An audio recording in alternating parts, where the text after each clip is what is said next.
Hey there, it's Gary Parrish. Welcome back. CBS Sports Eye on College Basketball Podcast, where we sometimes discuss camel fighting, dodo birds, leaky black. Matt Norlander is here with me. If you're watching on YouTube, you know what to do to the like button. Shouts to Brandon Davies. If you haven't yet subscribed to the CBS Sports College Basketball YouTube channel, please do that while you're here. Let's get into it. We are spending a series of weeks previewing the power conferences in no particular order. We were at Big Ten Media Day, so I think we knocked that out there. We've already done the ACC and the SEC, so today we're turning our attention to the Big 12, where there are at least 3 or 4, maybe more, legitimate national title contenders. Kansas is number 1 in the AP poll and in the top 25 and 1, but Houston ranks number 1 at KenPom and BartTorvik.com. Iowa State is actually higher than Kansas at Torvik, sitting at number 3 behind only Houston and Duke. Meantime, Baylor looks the part, and Arizona has never not been terrific under Tommy Lloyd. Norlander, I've got Kansas projected to win the Big 12 with Houston right behind the Jayhawks. You flipped it. You went Houston and then Kansas. I think we both agree there's not much difference in terms of quality of team, on paper at least, between those. But why did you go Houston over Kansas? Was it just to spite the top 25 and 1? I know how you feel about it. Yeah, it was not to spite. And by the way, good morning. And just a note to our listeners here. I am coming to you from a hotel, so don't have my typical podcast setup. Appreciate you guys and gals dealing with me along the way. Houston has finished top 2, or I guess number 2 at KenPom 3 years running. A lot of consistency. A lot of guys back. The defense is about as reliable as any one specific unit in all of men's college basketball. So because Kelvin's still there, LJ Cryer, I actually had LJ Cryer on my first team All-America ballot because I think Houston will be a 1 seed, and I think Cryer will be the leading scorer and a very, very good player and someone who gives them a lot of offensive dynamism. With him back, and then I know these players don't have a lot of – maybe they don't have as much name recognition as they probably should, and maybe that changes in the next few months. But like Emmanuel Sharp, Juwan Roberts, these are guys that are going to be on our top 101 players list that are really, really good. Javier Francis comes back. Joseph Tugler, who, remember, Tugler had the injury last season, and if not for that, combined with the shed knee injury, obviously, in the tournament, a real chance Houston could have gone to the Final Four. And so the differences are narrow. Terrence Arsenault should be a better player coming back from injury as well. Milos Uzan from Oklahoma is going to be a key player. So I like a lot of what Kansas has. My top 101 teams list is going to publish maybe even before we're done this podcast. And I've got Houston at 2 and Kansas at 3 in that list. So it's as narrow as it possibly could be. But overall, I slightly like Houston a bit better. But Houston is the official predictive metric champion going in. I mean, every single mainstream computer rating from Pomeroy to Torvik to Evan Mia and even beyond, Haslametrics has it as well, has the Cougars slated at number 1. And that's a combination of who they have returning, the coaching consistency, and then obviously those algorithms take into account recent seasons as reference as well. And as I just mentioned, Houston has finished top 2 at KenPom 3 straight years. Before we get to your 5 storylines from the Big 12, I mentioned at the top, the Big 12 maybe has 3 or 4, possibly more legitimate national title contenders. We can agree Kansas is 1. We can agree Houston is 1. To me, at least, Baylor looks the part. Like when I look at the roster, I go, okay, they got the pieces to do it. Arizona has never not been a legitimate title contender under Tommy Lloyd. I mean, they finished 5th, 11th, 6th the past 3 years at KenPom. They're number 6 this preseason. I think you got to throw them into the box. And then Iowa State, I know that's not the sexiest team in America, but I mean, the proof is in they did it. They were consistently really, really, really good last season, and they're bringing a lot of pieces back from that team. So, I mean, I just named 5 schools that I could at least envision competing for the national title. Is that an appropriate number? Should we go higher or did I go too far? No, I think that's I think once we get to halfway through or 75% through the season, we'll look at the Big 12, and that number will probably drop by one, and we'll probably view 4 teams as national title contenders. There might still be 5 that are in that Final Four discussion. And then there is a line of delineation. We've talked about that plenty over the years, but that sounds about right, and is a really good sign for the Big 12, which also made history. I'll save that for after the break in regard to what's leading into the season here. But at the top, the Big 12 is the strongest league, and obviously it's been the number 1 rated conference for much of the past decade, except every year except 2, in fact, 2020 and 2021, when it was the second conference in the country. So from Houston to Zona to Kansas to Baylor to Iowa State, those are the 5 fan bases heading into November as we really ramp up and gear up here. We're getting there, folks. So 2.5 more weeks, and then we have games. Those 5 fan bases in particular should have a lot of hope about being a Final Four kind of team. Just one last thing on Iowa State. I know people popped them because of their non-conference schedule last year, but then, they turned around and went 13-5 in the toughest conference in America. And, like I said, they're bringing key pieces back. Taman Lipsey, Sean Gilbert. That's like, they're what? In the preseason 7th at KenPom. I mean, I don't know how you don't put them in a category of legitimate national title contender. They were one of the best teams in the country last season, and they're expected to be one of the best teams in the country this season. Yeah, I'm lower on Iowa State. I come find me, Iowa State fans. It's fine. I'll just, a lot of people listening to this, by the time you listen to it, the rankings will be out. I do like Iowa State. I don't love them. I think there might be a little bit of a step back here. I've got Iowa State 21st in my rankings. It was unquestionably a top 10 team last season. Disrespectful. Yeah. I know. Defense rated number 1. I was going to get to this after the break, but whatever.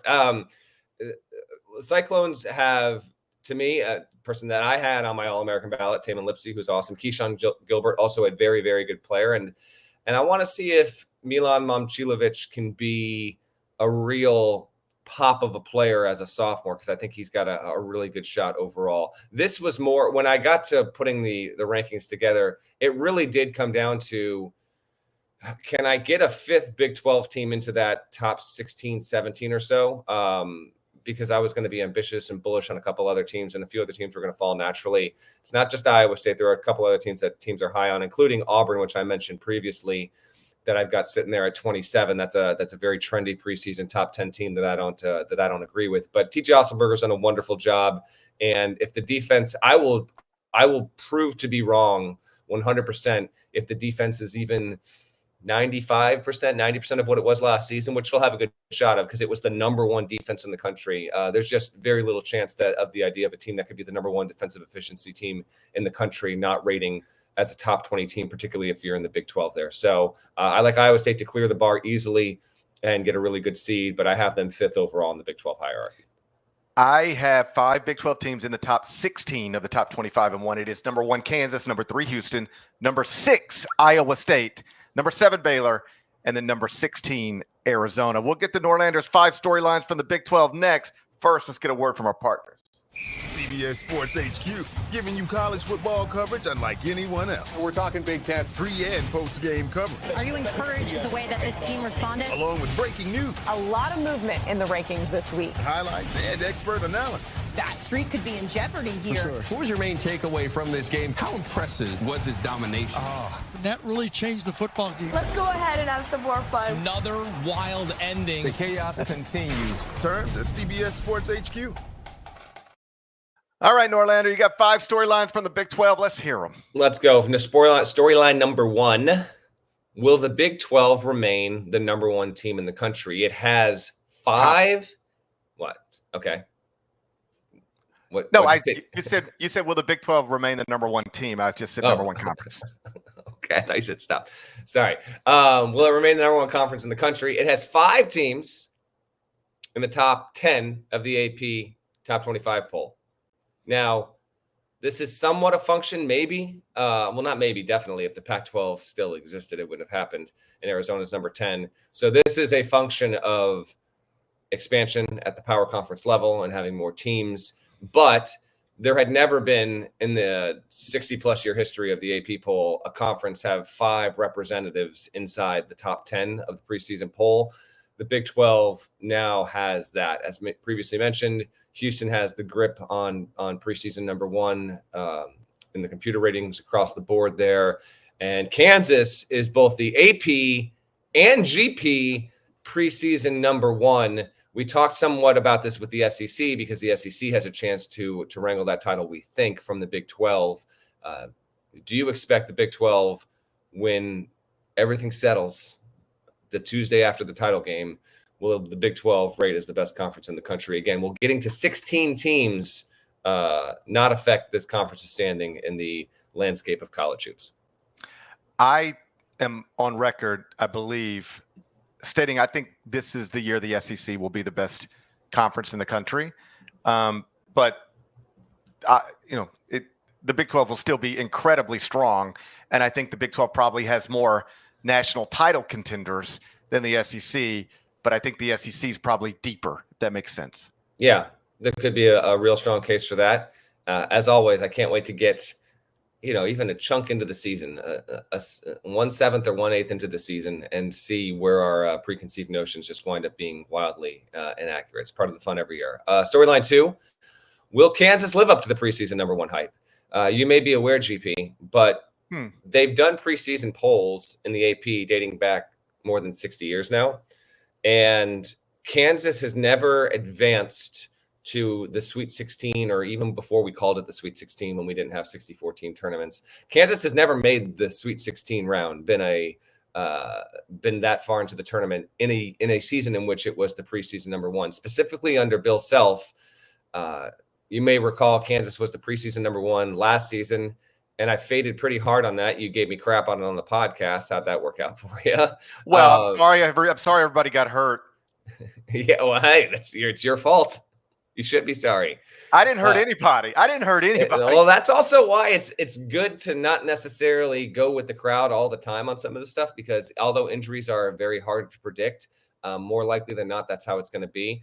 But last year, Kansas, second round exit. In 2018-19, second round exit. They were in preseason number 1. 2010, second round exit. And then they were preseason number 1, I think 05, the year. Let me bring this up real quick. The year that Kansas lost to Bucknell that season, I believe they were preseason number 1. So, and they got bounced immediately from the tournament. Now, they bring back, to me, they probably back more offensive reinforcements, or bring back more offensive reinforcements than any other previous team, even though those teams are really, really good. But between A.J. Storr from Wisconsin, Ryland Griffin from Alabama, Zeke Mayo from South Dakota State, you have not just scorers, but shooters. And I think that's key. And then obviously Dickinson, KJ Adams, DeJuan Harris, who remains somehow underrated. Them coming back as well. Noel Marco Jackson, but Flory Badunga, a freshman, is coming in. I really like the Kansas pieces. I feel really good about them at number 3 overall. I would say living up to the number 1 hype means winning the Big 12 and being a 1 seed and making the Elite 8. Can you check those 3 boxes? To me, that lives up to number 1 hype. GP, will Kansas live up to the number 1 hype, or what will they do what they have done literally every other time they've been the preseason number 1 and not live up to the hype? I'm a believer, obviously. I've got him preseason number 1. I would argue, like, you could finish 1 game behind Houston or Baylor or Iowa State or Arizona in the Big 12 and still win the national championship and still be clearly good enough on Selection Sunday to win the national championship. So I think they will finish first in the Big 12. But if they don't, I won't consider that an indictment. If we look up on Selection Sunday and Houston's the number 1 overall seed and Kansas is the second number 1 seed, I won't go, well, they failed to meet expectations, even though technically I guess that'll be true. It will have been amazing. So here's what I believe. They're going to be one of the best teams in the country all year long. They're going to get a top, I'll say number 1 seed on Selection Sunday, but certainly top 2. I feel comfortable with that. And yeah, I think they're going to an Elite 8. I don't think the day after the NCAA tournament ends, I don't think one of the big storylines was Bill Self let us down again. I don't think that's the story. Okay. Number 3, can Arizona be as good in year 1 of the Big 12 as Houston was, or at least pretty close?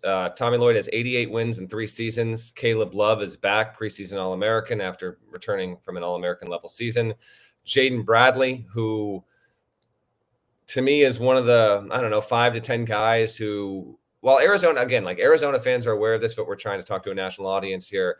You probably don't know too much or haven't paid much attention to Jaden Bradley. I actually think Jaden Bradley's got a really good chance at popping in a major way and becoming one of the, 10 to 12 best players in an absolutely loaded league. Awesome defense, just crazy underrated player to me.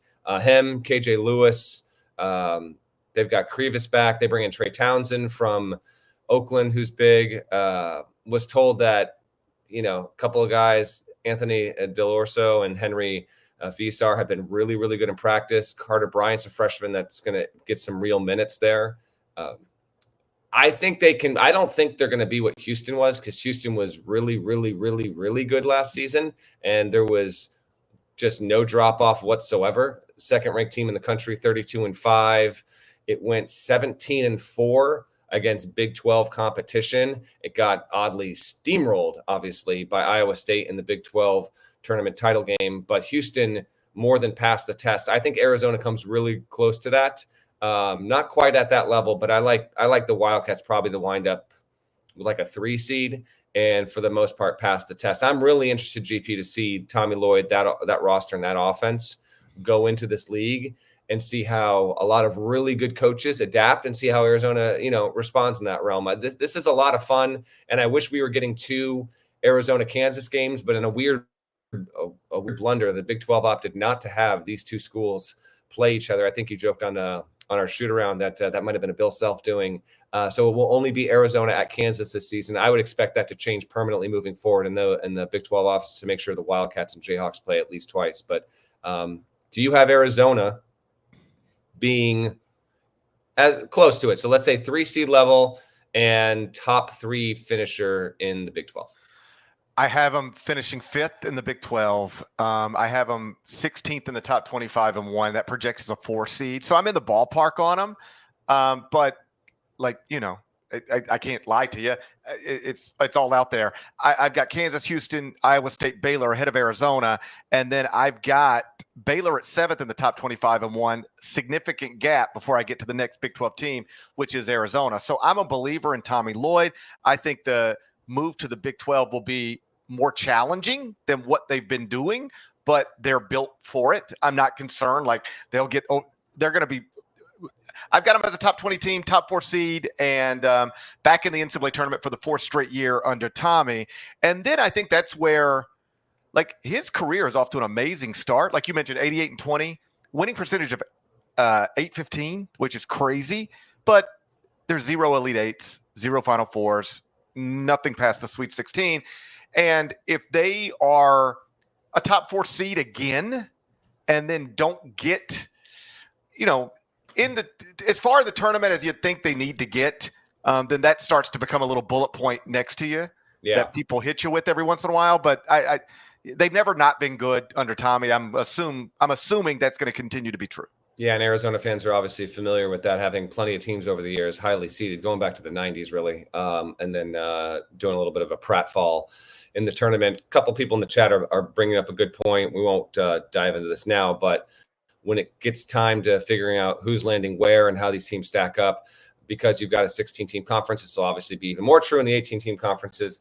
There will wind up being just some imbalances in conference schedules and seeing how good teams are versus are not. All sports deal with this. Something certainly to keep in mind. Storyline 4, which transfers wind up being the game changers? This is a league that is loaded up on transfers. I just mentioned what Kansas has. Baylor has, most notably, Jeremy Roach and Norchad O'Meara. You've got Coleman Hawkins and Doug McDaniel at K-State, Tucker DeVries at West Virginia, JT Toppin at Texas Tech. They've also got Elijah Hawkins from Minnesota, who's going to be the point there. Townsend, I mentioned, at Arizona. Dylan Mitchell at Cincinnati, amongst others. I do think that there's a chance the Big 12 is more impacted across the board in a very positive way by new faces and new places than any other conference there. And we'll save our picks for transfer of the year for the end of the show when we make our player and freshman of the year picks as usual. But to me, as I scanned across the league and looked at the rosters now as I was building out my top 101, I just couldn't help but notice that most teams here seem to be impacted in presumably very positive ways, GP, by how they did in the portal. And I would expect that to come to fruition during the season, but of course, there's no guarantee of it. But I do think we'll be talking about the Big 12's quality this season multiple times throughout the campaign, and understand that these teams are where they are because of guys they went out and paid a lot for on the portal market. That's exactly right. I believe the SEC and the Big Ten are the, for lack of a better description, wealthiest conferences in college athletics, but at least in the sport of men's basketball, my understanding, and you correct me if I'm wrong, is that when it comes to getting in the portal and really spending money, it's the SEC and the Big 12. It's not the SEC and the Big 10. It is more the SEC and the Big 12. That's where the money is really getting spent via NIL, of course, in the transfer portal, and it's showing up on the rosters. Every one of these national title contenders, or at least most of these national title contenders in this league, are national title contenders in part because they got into the transfer portal and spent real money. Yeah, no question about it. And I expect that to be the theme, next spring and beyond with these two leagues probably above all. Not that there aren't obviously exceptions in certain leagues, but when you kind of go top to bottom across the leagues and see the most consistency in terms of aggression, those two conferences stand out above the rest. And the reason it's like that is because coaches are constantly, and athletic directors as well, comparing themselves to other people in their league. So, I can just envision Jerome Tang talking to his boosters, talking to his administration. You guys all want me to go into Allen Fieldhouse and win, and to prevent them from coming in here and winning, I need money, or we can't do that. And then that's how you end up with millions of dollars to go out and buy transfers. And then you see, TJ Otzelberger say the same thing, and it just feeds off of each other. And next thing you know, 80% of your league is spending millions of dollars on transfers. And Coleman Hawkins, as has been publicly disclosed, is believed to have received the most money, I think, of any transfer. Money, perks, benefits, however you want to term it, and include all of it, but north of $2 million overall. And his inclusion in that K-State roster is why the Wildcats, I think, have a real chance at making the tournament. Although Kansas State was technically picked top half of the conference, but just barely. And that'll swerve me into talking point 5 here. We talk about the coaching situations and how much change we think might or might not be on the table. I'm going to go through the preseason Big 12 poll right now so we can get a sense of just how secure this league appears to be heading in from a coaching stability standpoint. So Kansas was first. Obviously, there's no real danger there. Houston, the same thing. Kelvin Sampson, definitely not expected to retire by the end of next season. Iowa State at third. Altenberger, clearly locked in, and that's a match made in heaven. Baylor, Scott Drew. If he was going to leave, it would have happened this past off season. The only coach in history to turn down Kentucky and Louisville in the same cycle, as far as I know. Safe there. Arizona, Tommy Lloyd. Maybe one day, eventually, he has a future in the NBA, but he's not going anywhere anytime soon. Cincinnati is at 6. We'll get to the Bearcats in just a few here, but Wes Miller's doing a good job. And I guess maybe if Wes Miller did a great job and took Cincinnati to the Sweet 16 and was a top 3 team in the Big 12, okay, maybe there's other job opportunities. So there is that possibility, but I think it's more likely than not that Wes Miller just does a really good job and he gears up for year 5 a year from now. Texas Tech just got a coach, Grant McClaslin, who's done a good job. He's 7th in the Big 12 preseason poll. Jerome Tang, he was courted by Arkansas, turned him down. It seems like he's going to be good to stay and stay put there. So Kansas State is 8. Number 9 is BYU, which just hired a coach, and Kevin Young. 10 is TCU with Jamie Dixon, who is in my opinion, in no danger of any kind of job insecurity and is probably unlikely to move in the upcoming season. Johnny Dawkins is 11 at UCF in the preseason Big 12 poll. He just signed a deal. If UCF bottomed out, maybe we'd see a change there, but I actually don't think that's going to happen. I'm higher on UCF than the Big 12 preseason poll was. 12 Arizona State is where I think we get to something, GP. Bobby Hurley has done a lot of really good things there and has achieved a lot of stuff that had not been done by coaches prior to that. But I'm lower on Arizona State in the context of the Big 12 than the preseason poll was. I actually think I've got them 15 out of 16 overall. And if that did happen, I think there's a potential hot seat type situation there. Although talk about being injected with NIL money, there's a ton right now at Arizona State. So even that comes into a question, because that's not a situation, as we've talked about before, where schools make coaching changes. And in doing so, they're able to get really a new infusion of NIL support there. Hurley might be a one of being a high major coach that has that, despite having some level of job insecurity. But he's really the first one that applies, because then 13 is West Virginia. They just hired a new coach in Darren DeVries. 14 is Oklahoma State. They just hired a new coach in Steve Lutz. Colorado is 15, and that's Tad Boyle. And they're expected to take a massive step back because they basically have a tougher roster flip than anyone in the entire league. And so I guess maybe, like you mentioned it on a couple previous shows, like, let's get to the end of the season and see the teams that are finishing last, next to last, and third to last, and let's see if that actually triggers something. I cannot possibly envision Colorado firing Tad Boyle. I think that's actually impossible. Whether if they were to have a bad season and he'd consider maybe moving on, I guess maybe, but I still don't consider that to be a vulnerable situation. Then Utah is picked last, and Craig Smith, I think if that were to happen, I think it is all too possible that Utah might move on. But overall, GP, again, a lot of stability. A lot of this is a function of having Hall of Fame level coaches and a lot of coaching turnover the past 3 seasons across the sport. We just don't have a lot of coaching turnover. I'll put the over under at 2.5. And just like we did with our most recent conference episode with, I guess, was the SEC, I will go under. It's truly hard for me to envision this conference having more than 2 coaching changes by the time we get to mid-April. Yeah, I think I would go under too, because a lot of the coaches are new or newish, and then some of them are so safe, like Bill Self, Kelvin Sampson, TJ, Scott Drew, Tommy Lloyd, like just completely safe. Like it doesn't matter what happens, they're safe. You mentioned Wes Miller. I think they're going to be good. If I were, if I had another high major program, he'd be somebody I'd want to talk to. I think what we're learning, though, is that once you get it going at a place like Cincinnati in a league like the Big 12 now, you just use these different jobs to get more stuff for you at the place that you're at. If you go back and look at last offseason, people weren't leaving jobs like Cincinnati where they have no pressure at a job like Cincinnati. Like that's not really, there's a reason Louisville, and I don't say this to mean anything demeaning. I'm just saying there's a reason why Louisville ended up hiring the Charleston coach. It's because they couldn't, people aren't leaving jobs like Cincinnati as much as maybe they did once upon a time. I think that's right. And I think as we now have 79 schools in the, I don't even know what we want to call it. Like Power 5 was a football term, and now it's a Power 4, but the Big East exists in basketball. So is it Big 5? Is it Major 5? Is it Power 5? I don't know what we want to call this now. But the point is there are 79 schools in the high major structure in men's Division I college basketball. And because there's been more consolidation in that regard, I think we are, knock on wood, this could prove to be completely stupid 5 years from now. To the point you're getting at, I completely agree.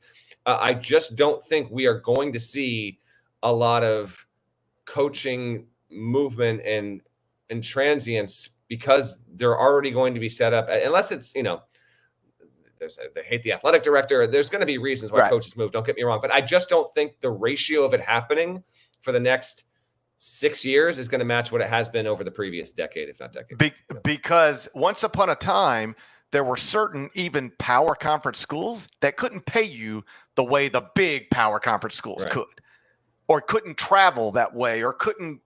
Now they all have the money to do all of this. There is nothing you can't spend at Cincinnati that you can't also spend at Kansas or anywhere else. They've all got the money. So now what is happening more and more these days is you might have at a place like Cincinnati never thought you'd pay a basketball coach $5 million a year. But if you need to keep him, you can. And so they usually do. Let's talk NCAA tournament teams here, GP. I'm going to set the over-under at the same as I did for the SEC. I set it at 9.5. We both took the over. The SEC has, just like the Big 12, has 16 teams, whereas the Big 10 and ACC now have 18 teams. The Big East obviously rolling with a cozy 11. Love to see that. you go first. Give me how many tournament teams from the Big 12. If you want to toss a seed next to it so we can aggregate this on social media with some logos, that wouldn't be the worst thing. Toss a seed prediction in. Who do you have making the NCAA tournament from the Big 12 in 2025, and where is your cut line? Okay, I didn't know what your over-under number would be set at, so I feel like you set me up. No, I did not. I feel like I've been set up. Live your truth. Live your truth. I don't want to live my truth. Well, your truth is over under 9.5 teams, and the Mets are down 2-1. What the hell was that last night? God, once you let Walker Buehler get out of the second, he gains confidence, and then he snaps back into that big time pitcher we remember from a few years ago. It was you can't let him. When you get your foot on the throat, you gotta do whatever you do when you put your foot on somebody's throat. What would you do if you had your foot on somebody's throat? Why don't you give me your tournament teams? Okay. I went with 9. I counted 9. Okay, there we go. Started. Now I got to walk into Big 12 Media Day next week, and everybody's like, under, huh? You think the under? You're taking the under? I didn't want to take the under. Do me a favor. Make the over-under number 8.5. Okay. Wait, are you literally walking into Big 12 Media Day next week? Yeah, I'm going to Big 12 Media Day next week. Okay. So you'll be at Big 12. So you'll be at Big 12 the same day I'll be at Big East. Good to know. Okay. Well, that'll be fun. It will be. That'll be fun. So let's start over. Okay. Make the over under number 8.5, please. It's 9.5. Let's go. That's the number. I went under. I'm embarrassed to say it, but I went under. I cannot believe they didn't get to Walker Buehler not one time. I've got Kansas and Houston as 1 seeds, both of them. I've got 2 1 seeds coming out of the Big 12.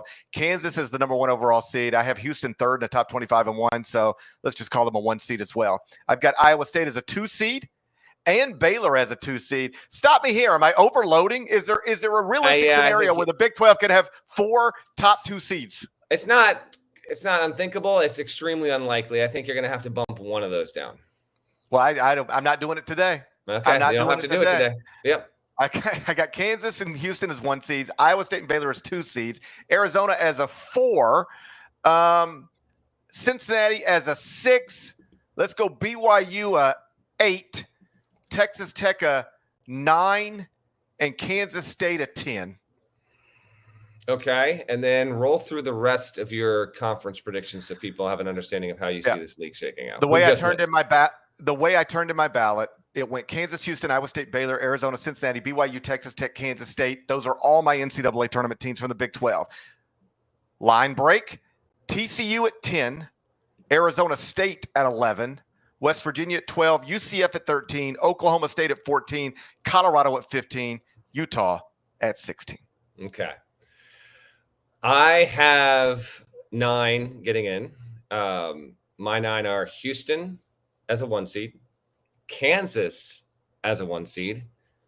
I'll have Baylor as a 2 seed. Baylor has had a number 1 or a number 3 seed the past 5 years, by the way, GP. That counts 2020 if there was no tournament, what they were trending toward there. But Jaden Nunn, Langston Lover back, VJ Edgecombe, highly talented freshman, in addition to Roche and Omier, who we mentioned before. They've got some other good pieces there as well. So I've got Baylor as a 2. I think I said earlier on the show, Arizona as a potential 3. I think if I were to align with my preseason top 101 teams, I've got to have technically Arizona as the best 4 seed. I will have Iowa State on the 5 line. I'll have Kansas State as a 6 seed. They bring in Achur from Stanford, Samford, not Stanford. Coleman Hawkins, obviously from Kansas State, who we mentioned before. Doug McDaniel from Michigan. I know there's some high hopes about what McDaniel can be. Ugonna Onyenso from Kentucky is another key transfer. What's interesting about K-State, GP, is they got a Cal State Fullerton guy coming in as well, who averaged more than 15 points last season, and Brandon Housen from Villanova. I don't think there's another high major team that didn't undergo a coaching change that brought in more portal guys and bigger roster changeover year to year than K-State. So to me, that signals the potential for really high variance. But I do think Hawkins is going to be a really good player this season, and I think Tang is going to have a solid year 3. Mark me down for the Wildcats getting a 6 seed. I've got Cincinnati as a higher end 9 seed, I do think that Wes Miller's team is going to be pretty good. Jizzle James is the guy who might break out as a sophomore, but really across the board, I think it's got one of the more balanced starting 5s in the country.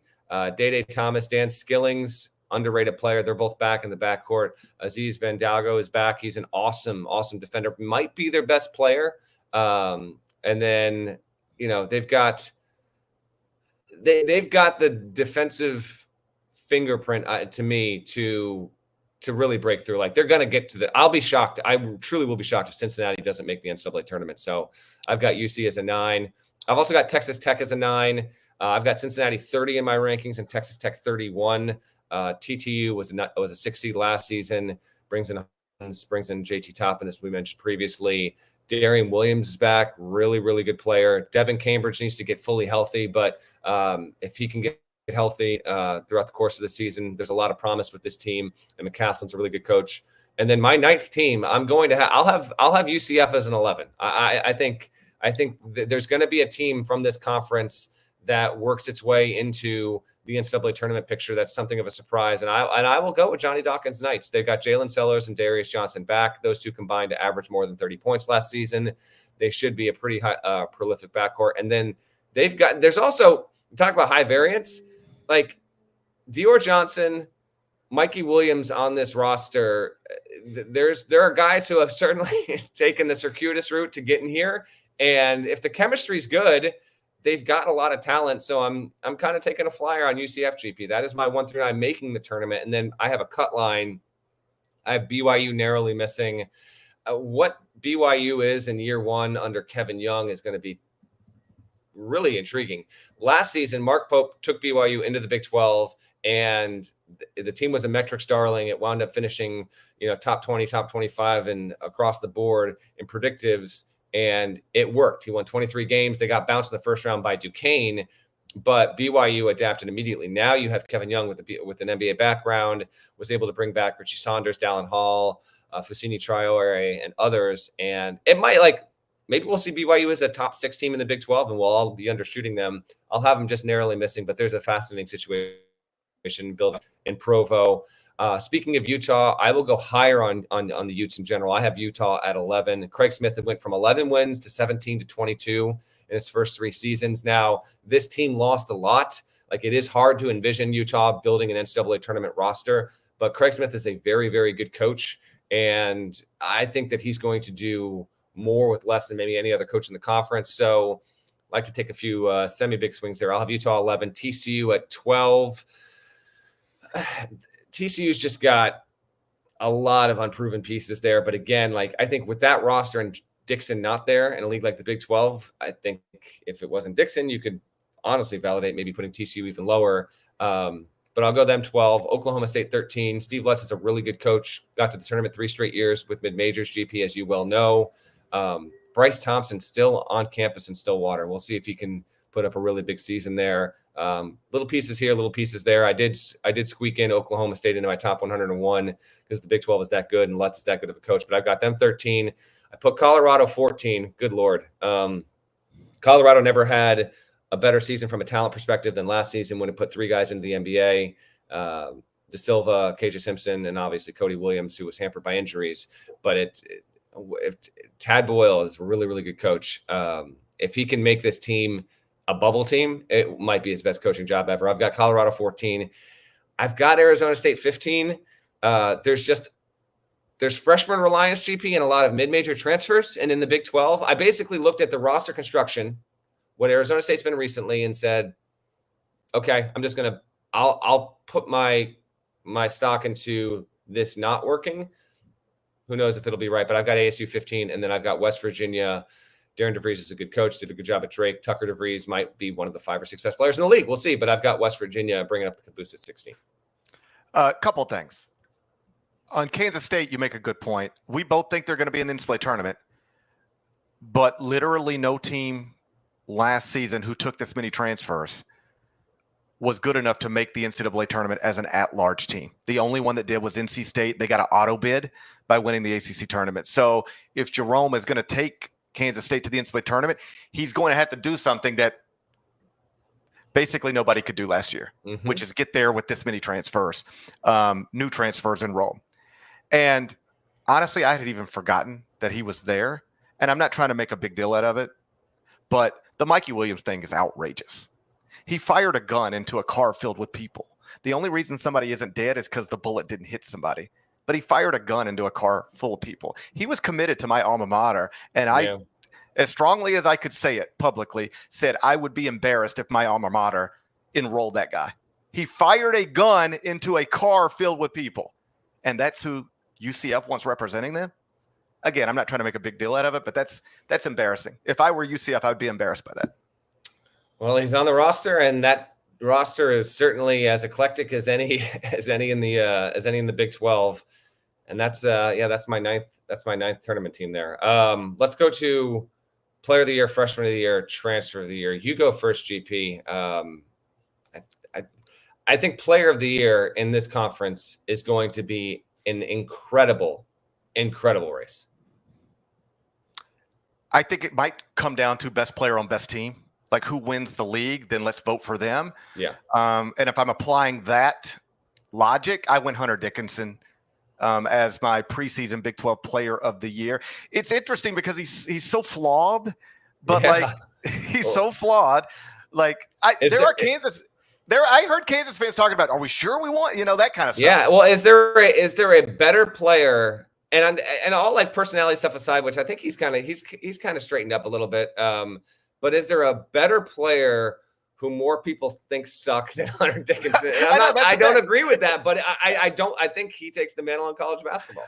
Yeah, like there are people out there who have negative Hunter Dickinson opinions, and I understand them. He is flawed, obviously, on the defensive end of the court. There's a reason he's still in college and not in the NBA, all right? But he is an incredibly productive college basketball player. And he's been a part of some really good teams, and I just went with him. LJ Cryer, it would be second on my ballot, and third on my ballot was Taman Lipsey at Iowa State. So I went what I believe three best players on the three what I believe are going to be the three best teams. You could have like Baylor's got a few guys who could step up. It could be Dickinson, it could be by the way, it could be DeJuan Harris on Kansas. How about this? The reigning Pac-12 player of the year is in this league and didn't even make my top three. Well, I was getting to that. So Kansas, I think, has like three guys that are in play there. Houston has Cryer.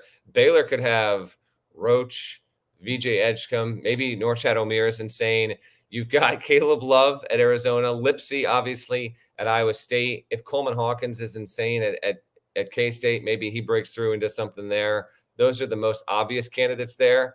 And who the hell knows? As I said before, he's probably not going to win it because the team isn't expected to be good, but if Tucker DeVries winds up being incredible, maybe he's a first-team all-league guy. I am going with LJ Cryer. I think Houston will win the league, best player on best team, and I think what I predict will help him is that Houston again will have a top 5 level defense, and Cryer being a really, really good player that helps on that end of the floor. In addition to, I'm just going to project he averages 17 a night and being a gleaming example of one of the better offensive players Houston has had under Kelvin Sampson. I think that pushes him over the edge. So give me Cryer for player of the year in the preseason. Yeah. The one sort of wild card would be Edgecombe, I think. You just never know when somebody's going to be Brandon Miller. You know what I'm saying? Well, I think we have the same freshman of the year and it being him, right? Yeah. Yeah. So freshman of the year, VJ Edgecombe at Baylor. I think he's going to be really good, but sometimes with these 5-star freshman projected lottery picks, it's like, okay, they're good, or then boom, they pop like Brandon Miller, or they pop like Zion. I just don't know if he's going to pop like that, but I'm not ruling it out. We could look up, middle of December and be like, woo, VJ Edgecombe looks like the biggest threat to Cooper Flagg to be the number 1 pick in the draft, and my God, he's amazing. That's the best player in the Big 12. We could be there. I don't know, but we could. Yeah. Second on my freshman of the year, Jaden Quayton said Arizona State. He was the big 5-star recruit that was getting pulled a bunch of different directions, and ultimately Bobby got that done. And then Floyd Badunga at Kansas. It may be hard for him to crack real freshman of the year stuff just because he's going to be a role player on some level, but he's obviously talented. Yeah, I think that top 3 makes a lot of sense. A league, again, final year COVID, in a league like this, I think it actually winds up having Edgecombe stand out all the more, but we see. Transfer of the year, no shortage of candidates, GP. Who'd you go with and why? I think this one is very tough. Yeah. I went Norshad Omier. Okay. I just think he's an awesome college basketball player and super productive. And I think one of the best transfers who moved from one of the transfers in the entire country is, in my opinion, is Omier. After that, AJ Storr. I mean, that is the leading scorer, I believe, on an NCAA tournament team. He's certainly one of the best players on an NCAA tournament team. He's now at Kansas. And then I went Tucker DeVries. He's been one of the best, mid-major players in the country for a while.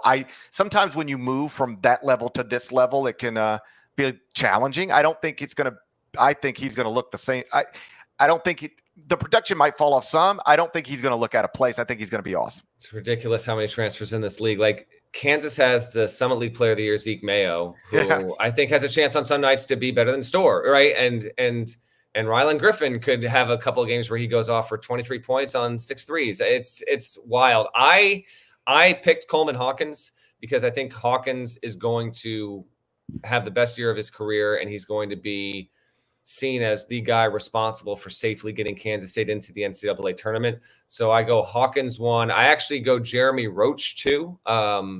Roach, we kind of know who I get that, but I almost wonder if he has a real surge in his final season of play here in college. I go him 2, and then I went Storr 3. But the list is ridiculously long. Like I think JT Toppin at Texas Tech is going to be awesome, and just one after another, which is why I obviously included it among my storylines here because transfers abound here, and I can't wait to see who pops and makes their name known. So what's interesting is we both submitted 3 transfer of the year candidates, and we only agreed on one of them. Yep, that's how deep it is. And GP, it could be twice as deep, honestly. Like there's going to be at least 12 dudes in this league that were in a different spot last year that are going to be difference makers now, no doubt. Yep. Yeah. So should be awesome. Should be an awesome league. I think that's a show. I think I would have set the over under at like 7.5. That's not looking out for the Big 12 and the best interest there, by the way. By the way, this throws me for a loop because if you're going to be at Big 12 Media Day, I thought we would maybe do the Big East preview on the same day, but I don't know what we're going to do. So we will figure all of that out. We'll figure it out. It's not a big deal, man. There's bigger problems in the world. You and Dennis Dodd. The Bald Man Coalition. Let's go. I don't know. I don't know if you've been following the news, but there's bigger problems in the world than when we're going to do our Big East preview pod. Yeah, you tell that to our audience. They are salivating. That Big East. You really want to test the temperament of Big East fans right now? When you start comparing our situation to other situations around the globe, I think you'll find we're doing okay. Yeah, I'll tell that to Providence fans. I'm not talking to them. They're too wild for me. They're too wild for me.